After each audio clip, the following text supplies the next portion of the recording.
I'm Felix and I work for Ronseal. I absolutely love DIY and I love using Ronseal products because it's so easy to use. We put together a few videos to help you complete whatever project you're doing. We really hope you find them useful. Hi, today I'm going to show you how to use the Ronseal fence sprayer. The fence sprayer can be used with all Ronseal fence products. Prep is simple but very important. Make sure the wood is dry and you mask off any areas you don't want to paint, like fence posts. Cover any shrubs with a plastic sheet. Then brush away any dirt and cobwebs. The spray is great if you're on a tight schedule. You get a job done 5 times quicker. Just pour, pump, and pick the narrow setting. Standing about 15 cm from the fence, spray the edges.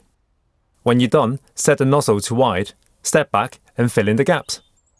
Use long, steady, horizontal arm movements and overlap each pass by 50% for proper coverage. Once you're done, spray the leftover paint back into its container.